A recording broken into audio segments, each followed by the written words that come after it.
सबसे memorable moment आपकी ज़िंदगी का? बीच में पढ़ना भी छोड़ दिया था, दरबारों पे जाना शुरू कर दिया, 3-4 साल इस तरह की मेरी ज़िंदगी भी रही है। वो स्पिरिचुअलिटी से भी कनेक्शन आप नहीं, महसूस करते हैं? वो फिर मुझे ड्रैग किया उसने सूफीज़म की तरफ। अच्छा। और I surrender everything you know for 2-3 years in my life. किस किस अरसे में आपने ये जब मैं एफएससी के बाद और अच्छा, उसके बाद ज़्यादा ये दौरा उसी वक्त पड़ता है इंसान को। तो खैर, लेकिन क्योंकि आदमी देख रहा होता है ना मेटाफिजिक्स क्या है, साइंस क्या है, कायनात क्या है, कुछ चीज़ें समझ आ रही होती हैं, लेकिन वो बड़ा मज़े का टाइम होता है। हाँ। जब आप के अंदर सिर्फ कुछ सवाल रह जाते हैं, जिनके जवाब तलाश करते रहते हैं। वो फेज है 2-3 साल के लिए ना, तो उसके बाद फिर एक प्रोसेस। ठीक है, तो वो जो फेज था 2-3 साल का जिसमें आप एक्सप्लोर करना चाह रहे थे, जानना चाह रहे थे, वो यादगार लम्हा है या उसके बाद का? वो तो सारा पीरियड ही यादगार है, ठीक है, उसमें अंदर है। लेकिन ये है कि जब मैं फिर पीएचडी करने गया, तो जो मेरा था डिफेंस का डे था ना, और जिस दिन दे प्रोनाउंस द पीएचडी फार्मूला, उसमें एक सेरेमनी होती है। और सेरेमनी ये होती है कि आप जब डिफेंस करते हैं अपना, उसके बाद दे ऑल गो आउट, आपके एक्सटर्नल और जितने भी होते हैं 8-10 लोग होते हैं, और फिर आके वो प्रोनाउंस करते हैं, that is called PhD formula. अच्छा, फिर वो करने के बाद आपको डिग्री देते हैं and they walk out of the hall. अच्छा, जब हॉल से बाहर जाते हैं तो फिर दोनों लाइनें बना के आपको एक रिसेप्शन देते हैं।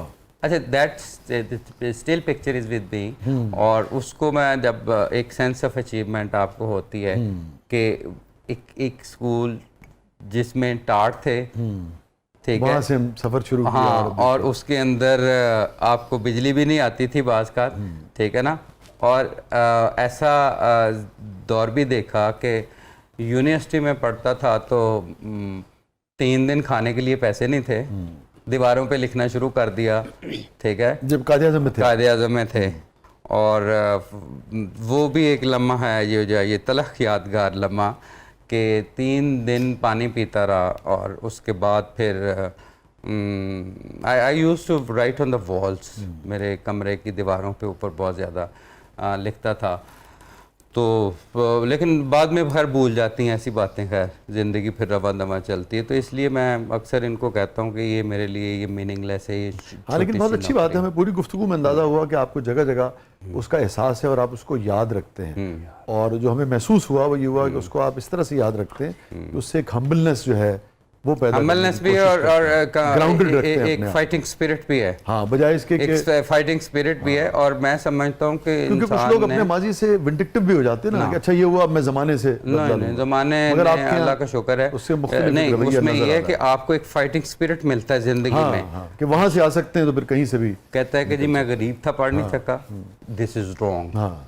कहता जी मेरे घर में वसाइल नहीं थे, that is wrong, you know. बल्कि आपकी गुफ्तगू बच्चों नौजवानों के लिए बड़ी, जो कहता है कि जी पाकिस्तान में रह के मैं क्या करूं, पाकिस्तान में रह के आप हर काम कर सकते हैं, पाकिस्तान में रह के साइंसदान बन सकते हैं, we need scientist, we need teachers, no, बस हर काम कर सकते हैं, सिर्फ और सिर्फ मेहनत। हुजूर, मैं अगर ये पूछूं कि डीआईजी अतहर वहीद साहब की ज़िंदगी का सबसे गमगीन लम्हा? जब मेरे वालिद साहब की डेथ हुई, we are 5 brothers, 4 were out of country, I was alone in Pakistan. तो उस वक़्त मैं एसपी था, खैर एक मर्डर की इन्वेस्टिगेशन कर रहा था। तो मुझे मेरे फ़ोन पे बार बार रिंग आ रही थी। तो उस वक़्त उन वकालत से उनका ताल्लुक़ था, तो वो फॉर्म पे अपनी ज़मीनों पे गए थे, वहाँ पे ही गॉट कार्डिक अरेस्ट। तो वो एक मेरा सबसे गमगीन लम्हा। अभी भी जब when I recall I get down, you know. तो क्या मुकालमा हुआ था आपका आखिरी अपने वालिद से? नहीं, वो असल में जो उसमें प्रॉब्लम ये है कि टाइम नहीं इतना मिला कि जिसमें एक खुल के बातें कर सकते हम, लंबी बातें, बैठ के नहीं बातें आप करते, दिल की बातें, वो टाइम नहीं मिला। ज़िंदगी ने इतना मसरूफ़ रखा ना, मसरूफ़ इतना रखा। बचपन में स्कूल, फिर यूनिवर्सिटी, और यूनिवर्सिटी में भी सबसे कम्पेटिटिवनेस पढ़ना है, फिर जॉब शुरू हो गई।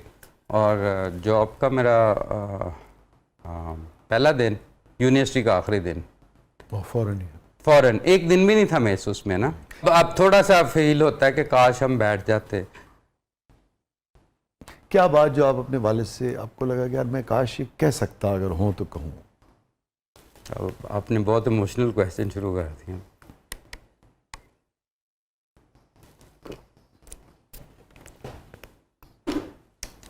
असल में मुझे बचपन से I think I was not shining student, you know. एक जिस तरह होता है कि पढ़ाई में भी दिलचस्पी नहीं थी, किसी चीज़ में भी नहीं थी, तो उन्हें सिर्फ मैं ये कहना चाहता हूँ कि आई एम द बेस्ट, ये बताना चाहता हूँ। इधर देख के कहिए, आपके वालिद कहीं खुश होंगे। हाँ, your son is the best.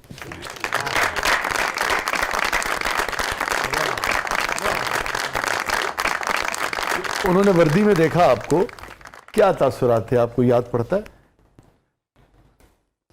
खुश क्योंकि वो थे। भी तो एक स्टेटमेंट थी ना आपकी कि हाँ देखिए मैं अगर नहीं पढ़ता था मगर देखिए ये अचीव किया। खुश थे, लेकिन पुलिस में आने पे इतने खुश नहीं थे। अच्छा बोलिए सर। क्योंकि वो लीगल फ्रेटर्निटी से थे। हाँ, वो वही गाला उन्हें था कि ये पुलिस वाले है ना, अब्यूज ऑफ पावर और इस तरह की चीजें। अच्छा अच्छा। हाँ, बल्कि एसपी था तो वो परेशान भी रहते थे हाँ कि मेरे एक दो इस तरह के शूट आउट्स भी हुए हैं पुलिस में, डाकुओं के साथ मुकाबले अखबारों में पढ़ते तो परेशान रहते थे।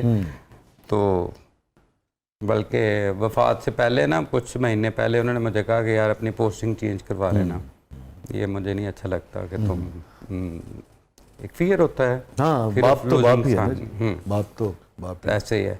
लेकिन फिर मुझे एक और चीज़ पे मैंने एक दफ़ा कहा, मुझे एक दिन उन्होंने साहब कहा ना, तो मैंने कहा कि ये नहीं आपने कहना मुझे, this is not the word कि आप मुझे ये कहें, आई एम योर सन।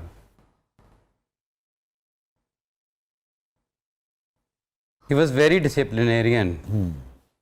उनकी ज़िंदगी में मेरा ख्याल में हम में से कोई भी नहीं ऐसा बन सका। हाँ, एक दफ़ा मुझे याद है कि बचपन में हम खेल रहे थे, तो बच्चों ने ना एक आपस में लगाया कि इस बल्ब को पत्थर कौन मारेगा। किसी के पत्थर तो नहीं लगे, लेकिन मेरा लग गया ना। लेकिन उसके बाद जो मेरी पिटाई हुई है ना, वो आज तक याद है, और कि कानून तोड़ने का अंजाम क्या होता है मेरे वालिद की ट्रेनिंग का हिस्सा था। ठीक है, आज तक मुझे वो सन्नाटेदार याद है चीज़ें कि जो उन्होंने मुझे बताई कि तुमने ये हरकत क्यों की है।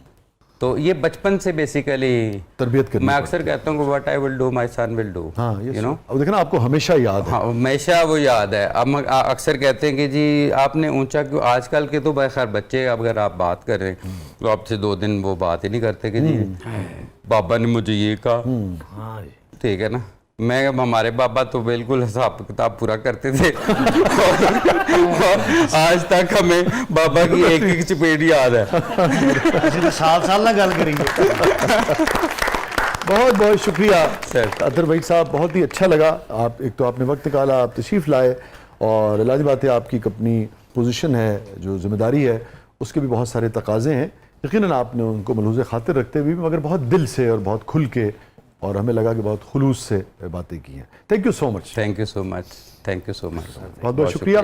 और मैं आखिर में ज़रूर पूछना चाहूँगा कि किन 3 लफ्ज़ों से अतर वही साहब अपनी ज़िंदगी को डिफ़ाइन करेंगे, अब तक की ज़िंदगी? अब तगैर, तब्दीली, सबसे पहले तगय्युर, तगैर और सोच, फिर सोच है, और अब तीसरा डिसिप्लिन। डिसिप्लिन। तीन चीज़ें मेरे ख्याल में, अगर if I define my life in these 3 words, कि मैंने हर चीज़ डिसिप्लिन से हासिल की, क्योंकि मेरा एक फार्मूला है कि success is equal to hard work multiplied by luck and divided by confusion. अगर आज मैं फैसला कर लूँ कि ये मैंने चीज़ करनी है, तो उसमें 99.9% I will get that. I am so confident, you know. और वो उसका फार्मूला सिर्फ और सिर्फ डिसिप्लिन और कंसिस्टेंसी। हाँ, यस, दुरुस्त बात। सिर्फ और सिर्फ कंसिस्टेंसी है, राइट। और इसके अलावा जो कहते हैं कि जी मेरे वसाइल नहीं थे, ये नहीं थे, सिर्फ और सिर्फ एक लफ्ज़ है ज़िंदगी को बदलने का, उसका नाम है फोकस। वाह, आपकी बात बड़ी होती है। मुझे हमारे बड़े कबीले के बड़ा अहम शायर हैं शकीब जलाली साहब, उन्हीं के शेर पर प्रोग्राम का अख्ताम करते हैं। देख है दीदा तर, ये तो मेरा चेहरा है। देख है दीदा तर, ये तो मेरा चेहरा है। संग कट जाते हैं पानी की जहां धार गिरे। कतरा कतरा भी कतरा कतरा, हाँ। आप देखेंगे वो पत्थर के दिल में सुराख कर, यस, पत्थर के दिल में वो सुराख, कतरे में ताकत नहीं है, वो फोकस में ताकत है। कंसिस्टेंसी में ताकत। कंसिस्टेंसी। बहुत ही अच्छा लगा अतर साहब आपसे बात करके, बहुत thank अच्छा you, sir। लगा। और इस वादे के साथ कि दोबारा हम गुफ्तगू करेंगे और फिर महकमे के बारे में नहीं करेंगे, ये ये बिल्कुल जितना नहीं कुछ जो आपने पढ़ा है जरा उस हवाले से हम बात करेंगे। Thank you so much, thank you। नाज़रीन, अपने फीडबैक से हमें आगाह कीजिएगा। इजाजत दीजिए, अल्लाह हाफिज़।